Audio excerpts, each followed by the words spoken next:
She noticed a 2 peso rice price increase. Maasa po yung binibili namin bigas. Para kasi ganun din maasa kulang sa amin yung 1 kilo eh. The group Samahang Industriya ng Agrikultura or SINAG says the price of rice may still go up by 4 pesos per kilo with a shoot up in fuel prices.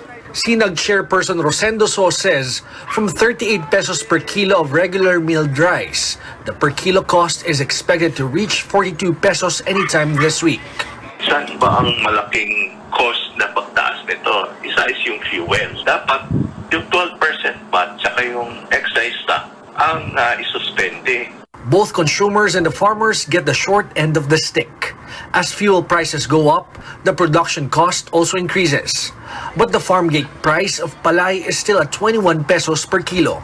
So estimates that the production cost of palay could have been at 19 pesos per kilo even before the Russia-Ukraine war. Sa 21 pesos, may 2 pesos sila. 4 tons per hectare, 8,000 pesos lang. Pero 3 months time yun, yung taniman nila almost 120 days. Hindi pa natin kino-compute yung increase up to 62 tsaka 73. Hindi pa yun ang computation ng producers. While the Agriculture Department sees the increase in the price of rice with concern, Secretary William Dar is hoping the cost will revert with expected rollback in fuel prices this week. George Cahiles, CNN Philippines. Transport groups are calling for the smoother implementation of the Pantawid Pasada program. During a House Transportation Committee hearing, the Federation of Jeepney Operators and Drivers, or FEDJADAP, complained about the rigorous process involved in claiming assistance from regulators. They added the subsidy should directly benefit drivers, not just operators. The Land Transportation Franchising and Regulatory Board says it is already in consultation with Land Bank of the Philippines in order to make the claims for benefits easier, especially for drivers. Hindi daw po talaga sila nakukuha. Ang katanungan ko po nga sa kanila, talagang yung mga driver, hindi naman po talaga sila makukuha. Yung beneficiary po niyan, yung driver. Pero yung tanging makakakuha po nito, yung mga operator, which is lahat po ng mga existing requirements na hinahanap po ng ating gobyerno ay manggagaling po sa operator. Consistent with the law, we have implemented the program whereby klarong-klaro po doon na yung beneficiary ay yung qualified legitimate franchise holder. So even on our part, when we devise the implementation plan, hindi na namin pinagtatalunan patungkol dito. Kaya we have to find a way na yung concern ng lahat ng mga transport group dito at hindi lang sa Metro Manila at buong bansa na aabot yung subsidiya doon sa bibili ng krudo. Land Bank says as of Saturday, around 87,500 jeepney drivers have received the cash aid. Over 377,000 public transport drivers are set to benefit from the program. More wage hike petitions are expected in the coming days amid soaring prices of fuel and basic commodities. The Labor Department says 10 petitions filed in 6 different regions are now under review, and granting them will take time. Our Tristan Nadalo reports. The Labor Department appeals for patience and understanding as they review petitions to increase the prevailing minimum wage in the country. So kailangang maingat na maingat sila dyan. At kapag ka nag-issue na ng wage order, sabihin lahat susunod doon. So importante na masunod yung proseso. Regional Wage Board directors recently met to discuss the overall socio-economic situation in the country and to urgently look into the petitions. Napaka-challenging nung situation natin ngayon because of the pandemic. Of course, we understand the position of our workers. We also understand the position of the employers. And of course, yung mga kasama natin sa board at saka sa commission, ang NEDA, alam din natin yung kanilang concern about the minimum wage and the BSP and the DOF. The needs of workers and their families, capacity to pay of employers, comparable wages and income, and requirements of economic and social development are some of the factors considered in adjusting the minimum wage. There are 2 ways on how a wage increase may happen. Yung una, by virtue of a petition for wage increase. Pangalawa naman is motu proprio by the board. The board see compelling reason to already initiate a public hearing. Then they can do so under the law. It will take at least 45 days to decide on the petitions filed in 6 regions.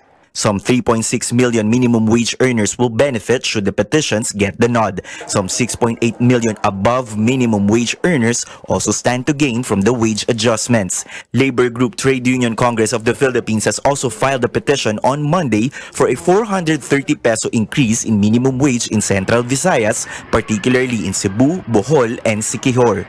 The Labor Department adds the petition should be carefully reviewed in order to avoid potential long-term impact, including loss of employment. Tristan Odalo, CNN Philippines. TUCP also planning to file a wage hike petition in Central Luzon, Northern Mindanao, Calabarzon, Davao Region, and the Zamboanga Peninsula.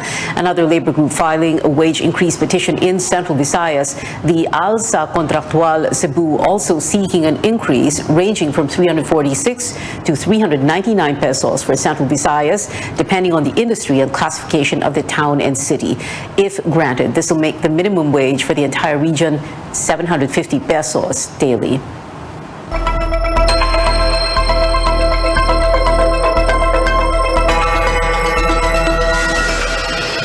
Ukraine rejects terms set by Russia to give up the besieged city of Mariupol on day 26 of the war. The port city, home to around 450,000 people, has been under constant attack since earlier this month. While the Russian ultimatum offered safe evacuation for Ukrainians who will choose to surrender, there is no guarantee for those staying in Mariupol. World leaders have repeatedly accused Russia of targeting civilians. Well, back here at home, a former top diplomat says the Philippines must weigh the trade sanctions against Russia. But for Filipino businessmen, there is no need to join the bandwagon of allies that punish Moscow for its invasion of Ukraine. Our senior correspondent Lois Calderon reports. The tie that binds the Philippines and Russia is as old as the post-war era. 46 years. The two are connected in the belly by food. Federico Macaranas was Manila's #2 diplomat when the world witnessed the tail end of the U.S.-Russia Cold War. Macaranas signed a Memorandum of Understanding for Technology Exchange in 1991, shortly after the USSR was dismantled and became the Russian Federation that we know today, without Ukraine. For example, tropical fruits, they love our juices because it is difficult to get them at lower prices in that part of the world. And of course, we also had to buy wheat from them, which is stable for our bread industry. The Philippines imports or buys more from Russia than it sells: wheat, coal, and steel bars. So when it's food and energy that bind the two nations, that's hard to sever, especially because cutting supply could jack up consumer prices. So Filipino businesses disagree with punishing Moscow with economic sanctions. The volume that we do, we're not.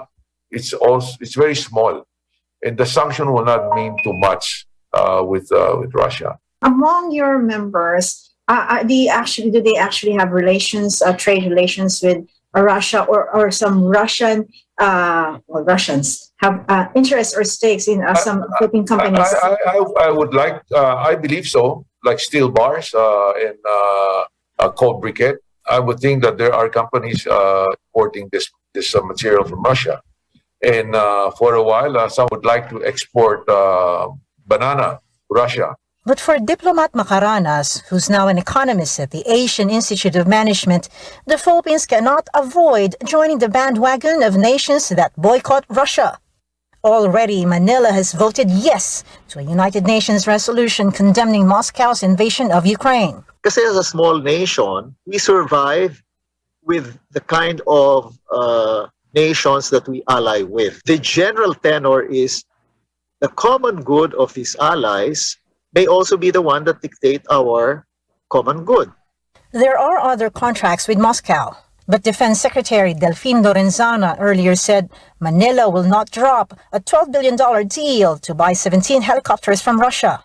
what are the safety records of their helicopters? Sanctions have replaced warfare in the hope that Vladimir Putin would change course. But to sanction or not to sanction, the consequences are dreadful. It's a tough balancing act, which is why in war, there are no winners. Lois Calderon, CNN, Philippines. A developing story at this hour, a Chinese plane with 132 people on board, including 9 crew members, crashed in southern China this afternoon.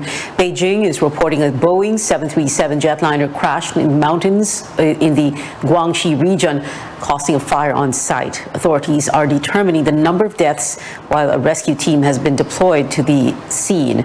The China Eastern Airlines flight from Kunming to Guangzhou went missing earlier today. Again, this is a developing story. Stay tuned to CNN Philippines. When we return, following accusations of a data security breach, authorities say charges may be filed against a former employee of pole technology provider Smartmatic.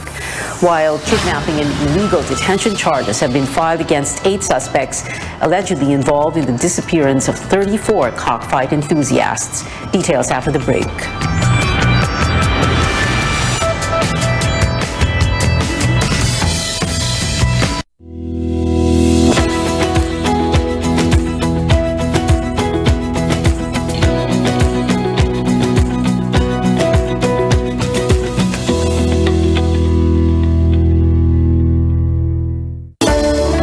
Conquering the universe was the ultimate, but there's more. Dahil tinawag ko ako ng Panginoon for a major purpose. To guide the youth, help communities, and to bring others closer to Him.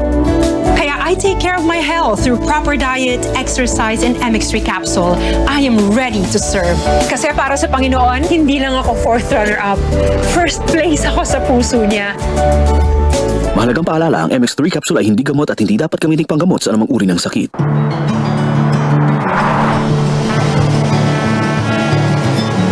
Sumagat sa mabisa, bawat minutong lumilipas. Hinahanap-hanap kita, hanap-hanapin ka. Sabik sa'yo.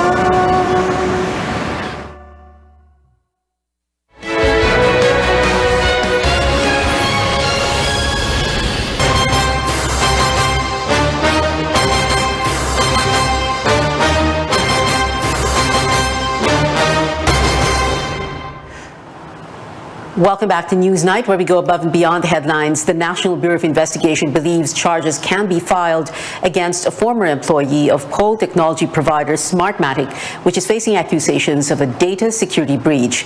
The NBI says the contractual worker admitted he allowed a group to access his work laptop after he was supposedly offered training and money in exchange for Smartmatic data.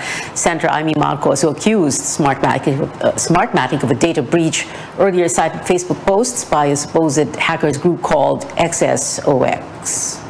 We are convinced that we could prosecute yung former employee ng Smartmatic for illegal access, Your Honor, and for obstruction of justice. We are not inclined to believe na may mga sensitive information po na na-exfiltrate from the side of COMELEC and Smartmatic. Hindi ko katulad noong 2016. Yung theory namin is this XSOX is trying to mimic the incident that took place in 2016. The NBI says it aims to finish its probe on the claim by this month. Both the Commission on Elections and Smartmatic deny the supposed breach. Presidential contenders have different positions on issues hounding the country, but at least for one night, most of them were one in saying the government should go after billions of pesos in unpaid estate taxes of the Marcoses. Details from our senior correspondent, Anjo Alimario. The 2-hour COMELEC presidential debate was just about to wrap up when Manila Mayor Isko Moreno brought up the unpaid estate taxes of the Marcos family. Yung isang pamilyang may utang ng 203 billion na estate tax, sisiguraduhin natin, sisingilin ko yun, kukunin ko yung 200 billion na yun, ibibigay ko sa magsasaka, ibibigay ko sa driver bilang ayuda. Senator Panfilo Lacson agreed. Train 1, Train 2, ang dami. 101 billion. Eh meron 203 billion nga na sisingilin lamang na andyan na. Bakit ay singilin ng biyaya? Even Vice President Leni Robredo chimed in. Pag nasingil natin ito, hindi na natin kailangan tipirin yung ating mga kababayan. Moreno also found an ally in Labor leader Leody de Guzman. Pero sang-ayon din ako pare. The Bureau of Internal Revenue said it had recently sent a demand letter to the Marcoses to settle their estate taxes. An estate tax is a tax on the right of a deceased to transfer his or her estate to his or her lawful heirs. Marcos has recently brushed off questions on the matter, describing it as fake news.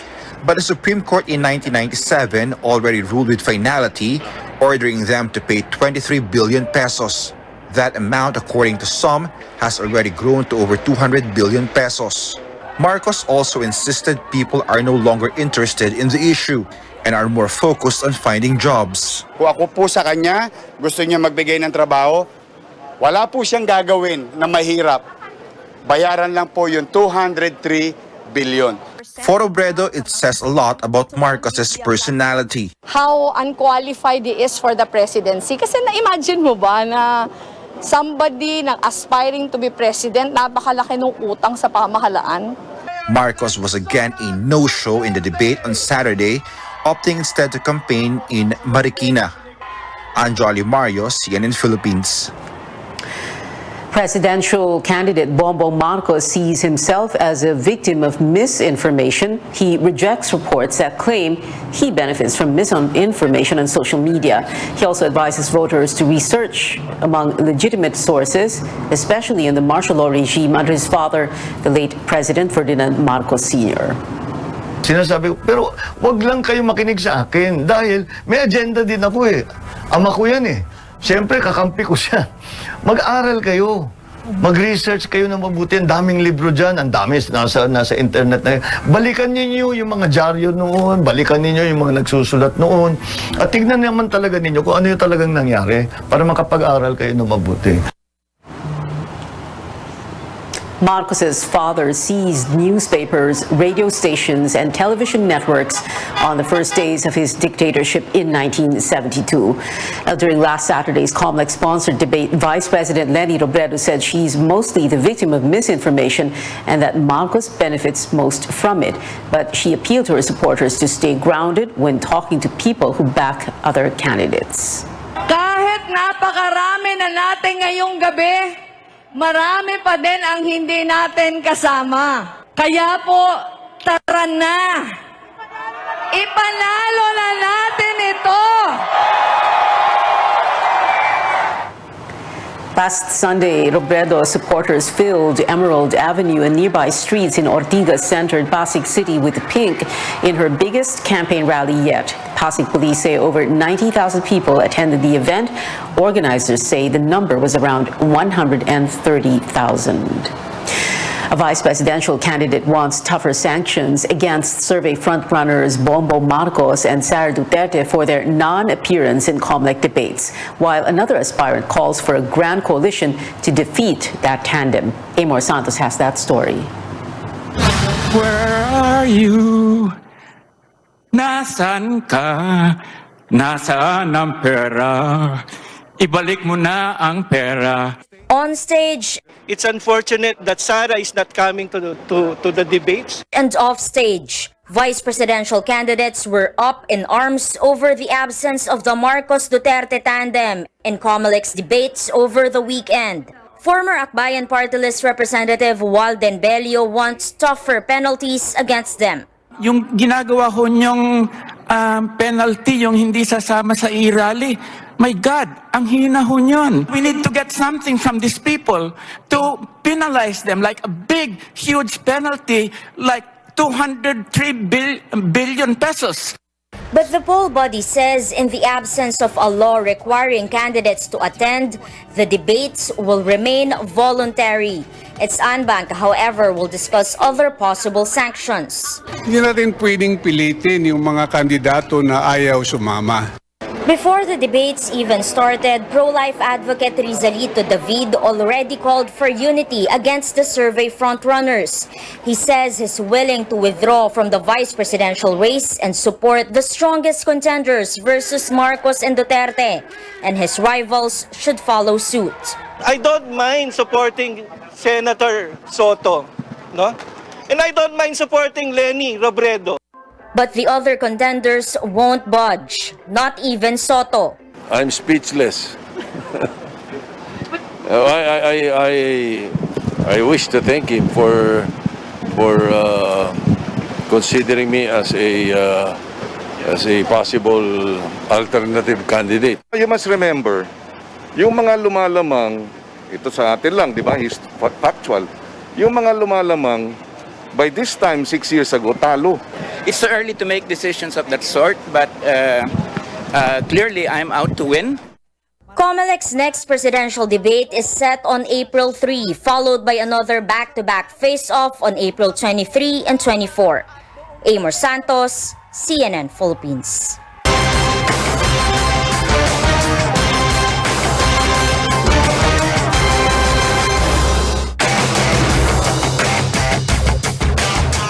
New developments into the probe on the disappearance of cockfight enthusiasts. Investigators have filed kidnapping and illegal detention charges against 8 suspects. A witness positively identified a gaming tycoon for his alleged abduction more than a year ago. Amor Santos returns. Ang sabi po ay, Bosay, may mga tao na naman dito na pumasok na mga manchochope. Tapos? Ang sabi niya po, naka-loudspeaker po yung cellphone niya eh. Kilala mong boses ni Arwang? Medyo malat po. Sige, paaminin niyo kung sino ang boss. Pag hindi niya namin, patayin niyo na. This witness claims that in a cockfight arena in Santa Cruz, Laguna in November 2020, gaming tycoon Atong Ang gave orders to hold him and his companions for panyonyope or cheating in online sabong. He said they were brought before Police Master Sergeant Michael Claveria of the Provincial Intelligence Branch. He said they were asked to choose, be framed for drug charges or be killed. Ang sabi po niya sa amin, bakit si Boss Atong pa ang inyong ang inyong binangga? Hindi nyo ba alam, pader yun? Papatayin po daw kami. 5,000 isang ulo po. Eh syempre po, sa amin po, ay kaso na lang po, kaysa patayin po kami. Both Claveria and Ang denied the allegations. The businessman said it's part of a conspiracy against him and that a competitor is behind it. Si Bong Pineda, siguro maybe. Dahil sa power niya, sa pera niya, hawak niya presidente, hawak niya ang pulis. Wala akong magagawa wala akong connection sa pulis eh. Unang-una, hindi po ako licensee. At pangalawa po, kung conspiracy man kalaban kay Boss AA, magkaibigan naman po kami. Kaya malamang hindi ako kasama dun. Ang maintained he only uses legal means to deal with issues, citing a time when he reported illegal e-sabong websites to the police. He said it was a colonel who suggested a more sinister way to handle the problem. Ito si Colonel Rogart, sabi niya, boss, gusto mo dukutin na lang namin eh. Hindi ko alam kung nabibiro siya o ano. Hindi ko na po matandaan na... Authorities are looking into 8 cases regarding the disappearance of 34 cockfight enthusiasts from April last year to January 2022. Police have filed kidnapping and serious illegal detention complaints against 8 suspects and several John Does. During the Senate hearing, family members of e-sabong agent Ricardo Lasco implicated police officers who also denied their involvement. Kahit ano po ang sabihin ng aming makasamang pulis na inaakusahan ngayon, we will continue filing the case because we believe that these witnesses are credible. Amor Santos, CNN Philippines. Coming up on News 9, a foreign team is joining the PBA Governors Cup for the first time in nearly 20 years. And global pop superstar Ariana Grande gushes over a huge crowd in Pasig singing her hit Break Free. Stay tuned to CNN Philippines.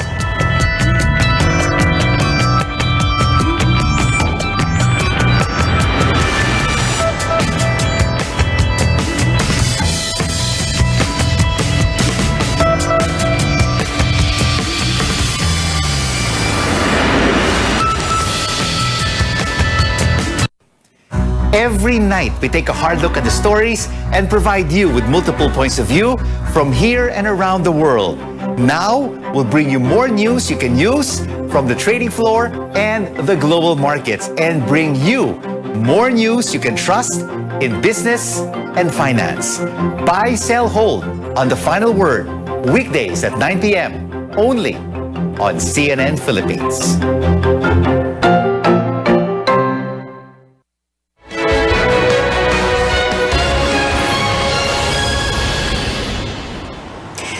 Welcome back to CNN Philippines. The PBA is set to welcome its first foreign guest team in 18 years next season. The Hong Kong Bay Area Dragons will play in the season-ending Governor's Cup. It represents Greater China with top free agents from mainland China, Hong Kong, Macau, and Chinese Taipei. The PBA Board of Governors gave the go signal in line with their partnership with the East Asia Super League. From a PBA entrance to an exit, the Alaska Aces bidding farewell to the league after quarterfinals loss to the NLEX Road Warriors 96-80 Saturday at the Smart Araneta Coliseum. Alaska has played 35 seasons, winning 14 championships. And pop star Ariana Grande and Phil-Am social media star Bretman Rock became the talk of the internet because of posts related to Leni Robredo's presidential campaign. Grande shared 2 videos of Robredo's Pasig campaign rally when the crowd sang to her song, Break Free. The singer's caption reads, quote, "I could not believe this was real."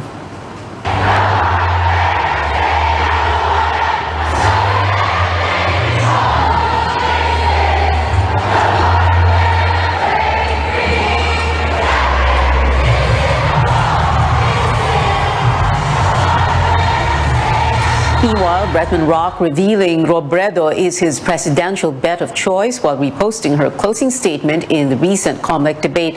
The vlogger said, quote, "My president is a woman," unquote. Also trending, the 4-year wait for Big Bang fans will be over very soon. The veteran K-pop group announced it will release new music on April 5. Here's a look at the first poster for their comeback. Big Bang's agency has yet to announce if this is a single or a full album. And the Philippines is the second happiest country in Southeast Asia based on the 2022 World Happiness Report. It ranked 60 out of 146 nations, 1 spot up from last year's ranking of 61. Singapore topped the list for Southeast Asian countries at 27. Finland was number 1 globally for the 5th straight year. Data is based on factors like GDP per capita and perceptions of corruption. And that is it for now. Join me again on News.ph at 7 p.m. I'm Pia Ontiveros for Newsnight. We leave you with a look at a new way to watch movies on the go. Hi Bixby, turn on the Freestyle. Samsung is breaking the boundaries of home entertainment. Introducing the Freestyle, Samsung's all-new portable smart projector. So Mon, what inspired Samsung to come up with the Freestyle, and can you tell us more about it? Well, Sam, we at Samsung recognize that home entertainment shouldn't be bound to the 4 corners of your house. You should really have the flexibility to watch and enjoy wherever you are. So for the first time, we have a device that's truly personal, one that can be enjoyed with friends and loved ones. The Freestyle is our own new portable entertainment device. It's a projector, a smart TV, and a speaker all rolled into one. And with the Freestyle, you have the freedom to move around and a new way to share, connect, and express yourself. This new and innovative product in the market is surprisingly simple. The Samsung Freestyle is a device anyone can enjoy. How would you describe the typical user of the Freestyle? The Freestyle user is really outgoing and creative. It will be appealing to those who want to access high-quality entertainment anytime, anywhere, on their own terms. Whether they want to stream a movie, view content on their smartphone, or play music at home or on the go. Apart from its unique design, the Freestyle can project up to a 100-inch screen on walls, floors, tables, all with a single click. What are the other exciting features of the Freestyle? The Freestyle has a lot of exciting features, but I'd like to highlight on 3 key points. First, portability. With a compact design weighing less than a kilo, the Freestyle was built to offer new levels of functionality. You can even plug it to a power bank and take it anywhere, whether that's from your living room to the bedroom or outside the home, such as when you're camping. Second, instant setup. One of the challenges of a traditional projector is getting the perfect picture. With the Freestyle's auto keystone and autofocus feature, you can project from any angle on any surface and you will get a perfectly proportional image every time. With its 180-degree cradle, you can easily and instantly project from the wall to the ceiling. Third, cinematic experience. The Freestyle can project picture from 30 inches all the way up to 100 inches. And with its built-in speaker with 360-degree sound, it can fill the room with deep, high-quality bass. The Freestyle also has smart TV capabilities, so you can access your favorite streaming apps such as Netflix and HBO Go instantly. The Freestyle has fun and functional accessories, including a water-resistant travel case, skins that come in 3 different colors, a bulb socket, and a battery pack. How can we get a hold of the Freestyle? We are inviting everyone to pre-order the Freestyle at any Samsung authorized dealer stores nationwide and their online channels until April 17. Those who pre-order will get a free travel case for $3,999. The Freestyle retails at $54,999. We're really excited for everyone to experience the Freestyle. With so many ways to stream content, your entertainment possibilities are endless. The Samsung Freestyle is now available for pre-order until April 17. I'm Sam Kidwani, CNN Philippines. This program is brought to you by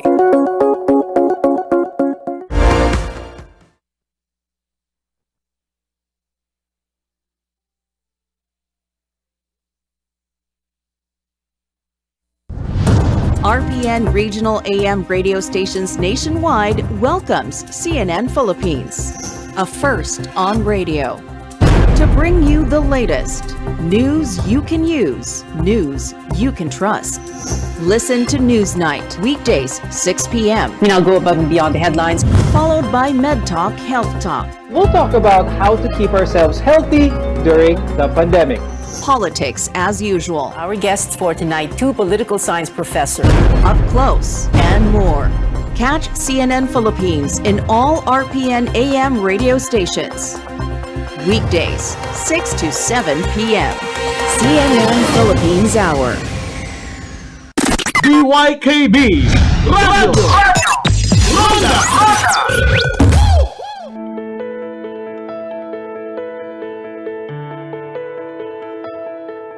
1 in 8 women will develop thyroid problems in their lifetime. And contrary to popular belief, men can get them as well.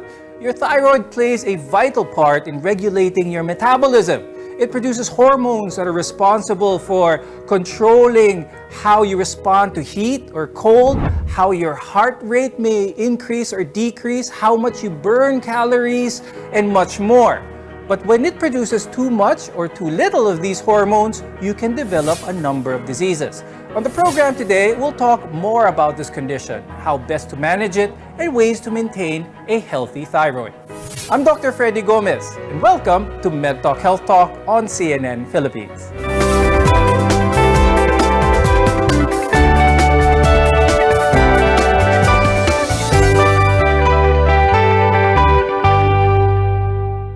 If you experience sudden weight gain or weight loss, there might be something wrong with your thyroid. Our guests are here today to tell us more about this. With us is Dr. Monica Kating Cabral, who is an endocrinologist from Asian Hospital and Medical Center. Also with us is Dr. Arjelyn Ong, who is an ENT head and neck surgeon from the Medical City and co-founder of Celto Medico. Now, this topic, the thyroid, is very interesting because a lot of our viewers may be familiar with some of the disease entities but not so familiar on how a normal thyroid should be. Dr. Arj, saan ba nakikita ang thyroid natin? At normally, ito ba'y nakakapa? Well, our thyroid gland is a butterfly-shaped gland that is found here at the front of the neck. So all of us have it. It's located here, somewhere below the Adam's apple. And normally, you will not be able to feel it, and it's not palpable or it's not noticeable in normal individuals. Dr. Mitos, when it comes to function, ano ba yung role ng thyroid gland sa katawan ng isang tao? The thyroid makes thyroid hormone, and this is the hormone that controls our metabolism.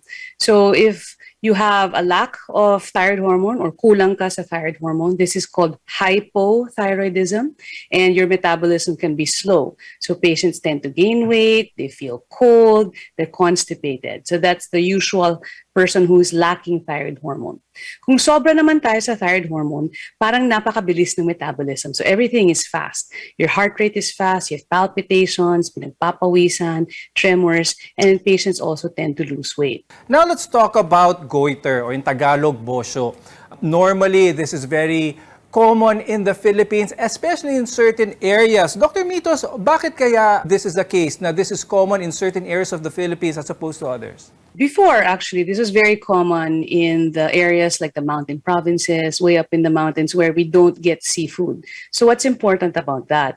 The main ingredient kasi, yung pinakasangkap ng thyroid hormone is iodine. And iodine comes from seafood. Kung kulang ka sa iodine, sa diet, ang mangyayari dyan, your thyroid wants to make a lot of thyroid hormone. Kung kulang siya sa iodine, then it tries to compensate for that. No? So nagiging overactive yung mga cells sa thyroid natin. And that's when you can develop nodules or enlargements in the thyroid. Now, Dr. Arj, pag nagkaroon ng goiter, meron ng lumaki, automatic, a lot of our viewers might think pag merong lumaki na bagay sa katawan, cancer na ito. Is this usually the case? One type of enlargement of the thyroid or goiter is what we call nodular goiter. So, ibig sabihin, yung thyroid gland natin, nagpo-form siya ng mga nodules, and these nodules are usually divided into benign or yung malignant or cancerous. And a study showed that majority pa rin ng nodules sa thyroid are still benign. And another thing also, Dr. Arj, many think na yung panlalaki sa due ito sa excessive talking, malakas sa pagsigaw o madalas na pagkakanta. Is there any truth to this? So no, that's not true. Kahit gaano kalakas ka sumigaw, kahit gaano kadaldal ka, it will not cause an enlargement of your thyroid gland. Now, while pregnancy is a risk factor for having goiter, some believe that it can be passed down from mother to the child or to the baby. Dr. Mitos, ang goiter ba ay namamana ba ito? So yung goiter, pwedeng namamana siya. So, pero hindi naman ibig sabihin kung may goiter yung nanay mo, habang nasa loob ka pa rin ng nanay mo na magkaka-goiter ka din. Yung nakakatakot lang po is kung hyperthyroid yung nanay at sobra po ang thyroid hormone niya habang buntis, yun pwede pong apektado yung baby bago pa siyang lumabas. But just because you had a thyroid nodule doesn't mean that all your children will have it. There is a risk kung nagkaroon po ng nodule that is cancerous. There are certain types of thyroid cancer that can run in families. No? So that's the one thing that we have to identify. Kailangan po malaman kung may bukol po tayo sa thyroid, ano kaya yung dahilan. Now, let's talk about nodules at this point, Dr. Mitos, because this is something that's very important, one that may signify that there is some abnormality here. If someone has a nodule, ito ba ay nakakapa? And if so, should they worry about this? Are nodules in the body something that our viewers should worry about? These nodules are usually benign. Now, the nodules can be solid or they can actually just be cyst. So, kapag kinakapa niyo po yung leg ninyo at parang may nakikita kayong bukol dyan, kahit nakikita rin minsan po sa salamin, hindi pa natin alam kung solid yan, kung full of fluid or cyst lang po siya. So, yun po muna kailangan natin malaman. But again, most nodules, lumalaki ba sila na mabilis? Yun din yung isang kailangan bantayan. Reminder to our viewers, don't be alarmed right away. Have it checked with your doctor, with your endocrinologist or your surgeon for that matter, to be able to be sure if, and they will perform some tests whether to find out if that nodule is something to worry about or not. Anyone can develop a goiter, but there are some who are more vulnerable to it. And there are also a number of factors that can influence your thyroid function or its growth. More on this when we return. You're watching MedTalk Health Talk, your partner in healthcare.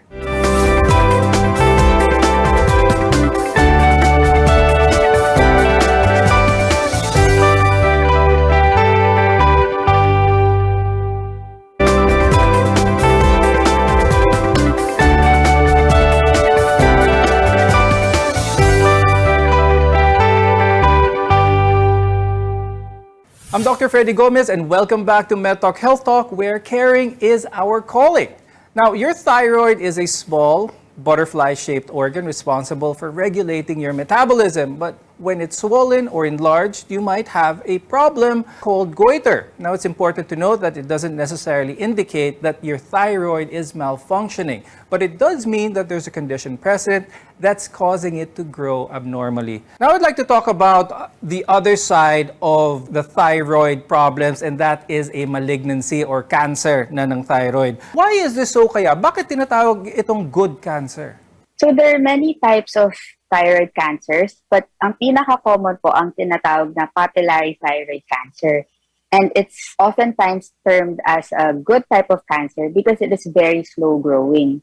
And because of that, surgery is the best form of treatment because when caught early and treated properly, then the cure rate is very, very high. And the patient can continue to live a normal life after treatment. So the prognosis is really good, especially pag nakuha ito ng maaga. Dr. Mitos, when it comes to some of the symptoms na nangyayari for someone with thyroid cancer as opposed to goiter, mas evident ba ang isang thyroid that is malignant or cancerous? Hindi rin. No? So that's why it's really important to try and find out what the diagnosis is. We do the biopsy to find out if it's cancer. Nag-mention si Dr. Arch na if it's fast-growing, we usually do recommend surgery already. The good thing about the most common type of thyroid cancer, yung tinatawag na papillary thyroid cancer, as she mentioned, it's slow to grow. It's also slow to metastasize. So yun ang takot natin, di ba? Pag sinabi mo yung cancer, kumalat ba siya? So with papillary thyroid cancer, it's also slow to metastasize.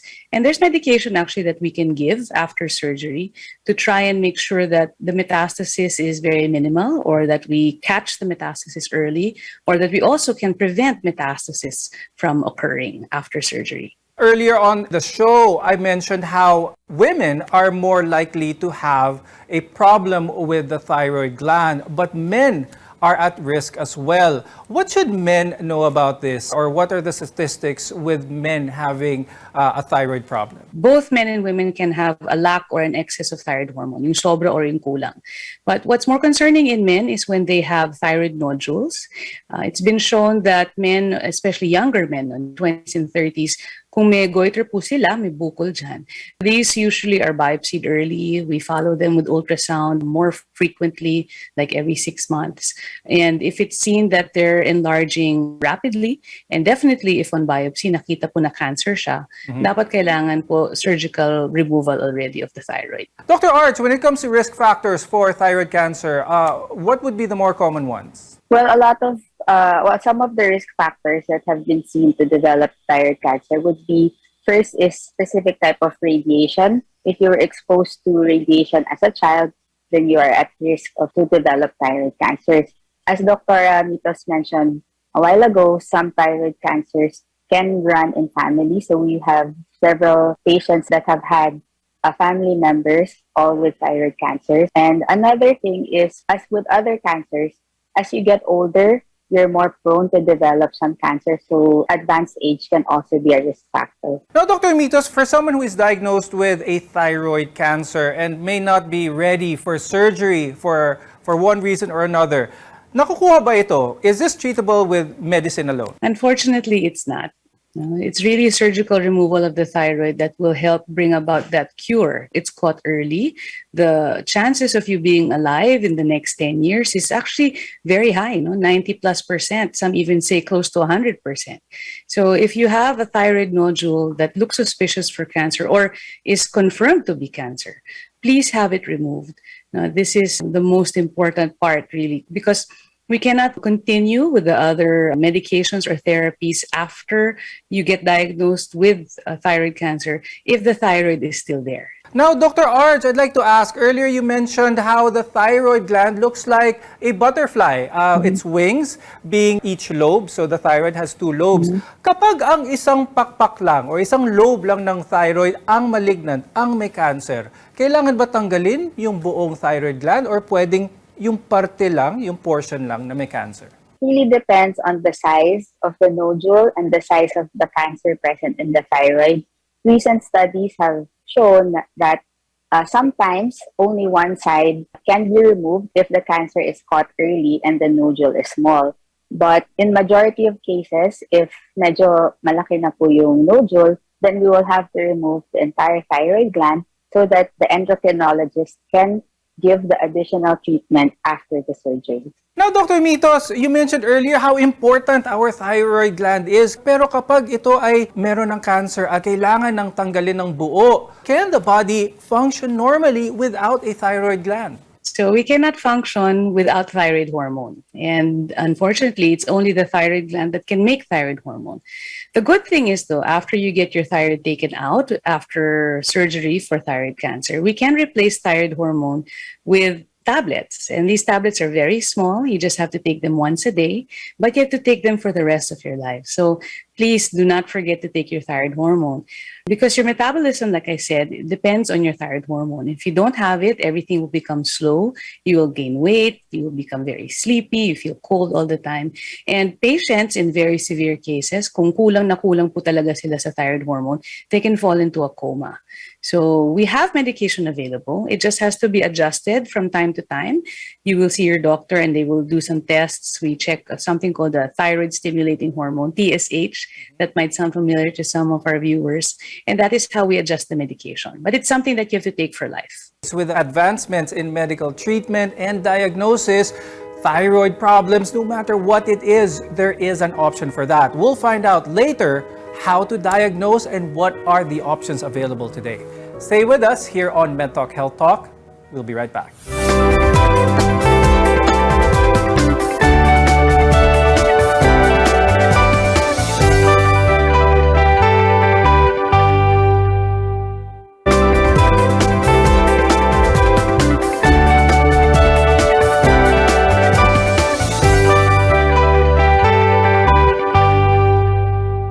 I'm Dr. Freddy Gomez, and this is MedTalk Health Talk, your partner in healthcare. So we've been talking about the thyroid and how a lot of the problems with the thyroid, merong solusyon po para sa mga ito. Now let's talk about how to determine or how to diagnose na meron tayong problema sa thyroid.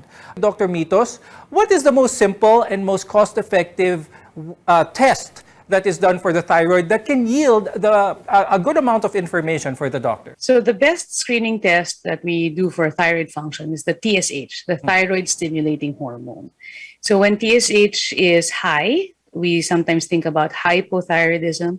When it is low, we think about hyperthyroidism. So if we're screening somebody for a thyroid problem, we just use a TSH. Now, Dr. Arj, let's talk about the biopsy. Many people are hesitant when they hear the word that they need a biopsy on their thyroid gland. How important is this? And is this something that the patient can do without? So usually, pag ang isang patient may nakakapasang nodule, the doctor will request for an ultrasound. So the first step in doing a biopsy of the nodule is to do a fine needle aspiration biopsy. And many times it is done ultrasound guided so that you can get an accurate sample. So the needle that is used during a biopsy is very thin, very, very similar to the needles used for vaccines. So it's an outpatient procedure. It's done in the clinic with very minimal pain. But the information that it provides the doctors and the patients is very, very valuable. And most of the time, it is really necessary to be able to determine the next step that's best for the patient. Now, Dr. Arch, when it comes to lifestyle naman, yan ang gusto natin, how to prevent it? This is what we want to know. Are there any lifestyle changes that should be followed in order to have a healthy thyroid? One of the important factors in thyroid diseases is really iodine. The use of iodized salt has really helped a lot in preventing some of our thyroid diseases. And in general, living a healthy lifestyle, not smoking, moderate alcohol intake, will make you healthy overall. Dr. Mitos, there's been some recent studies on some links between obesity and thyroid cancer. Could you talk a little bit more about this? In general, obesity has a relationship with a lot of cancers, not just thyroid cancer. And it's also because of the alterations of hormones within the body. There can also be alterations in a woman's life, for example. That's why you mentioned earlier in the program that women tend to have thyroid cancer more than men. And this is also because of the hormonal changes that occur during menstrual periods or during menopause. So in order to maintain really a healthy lifestyle, and to maintain a healthy thyroid, it's really maintaining a healthy weight, eating properly. Some though might tend to think, okay, if I have a goiter, maybe I should eat more seafood. Let's just be careful about that, especially if you're not sure if you are hyperthyroid or not. Because like I said, iodine is the main ingredient in thyroid hormone. And if you eat too much seafood, you could be making actually more thyroid hormone. So if you have those symptoms of hyperthyroidism, palpitations, sweats, unexplained weight loss, please see your endocrinologist so that you can get tested properly for your thyroid hormones. Before we go, Dr. Arj, do you have any parting words or advice for our viewers when it comes to their thyroid? Yeah, so for our viewers and for everyone watching, if you ever feel something sa leeg na po, kung may nakapa kayo, go see your doctor right away. Because as mentioned a while ago, nodules, whether benign or malignant, once caught early, if the diagnosis is done at a prompt time, then the disease is very curable and will be able to live a normal life after. Now, Dr. Mitos, any final words from you? Huwag po matakot uminom ng malamig na tubig, pwede pong kumanta, pwede pong maging madaldal, pwede magbuhat ng mabibigat. Di po ito magiging sanhi ng bosyo o goiter.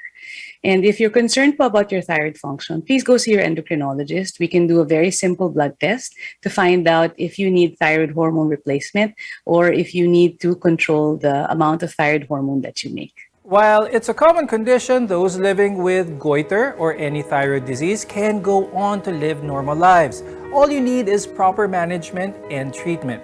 Thank you, endocrinologist Dr. Monica Kating Cabral and ENT head and neck surgeon Dr. Arjelyn Ong for being with us today and sharing your time and your insights. I'm Dr. Freddy Gomez, and thank you for watching MedTalk Health Talk on CNN Philippines. We'll see you again next time.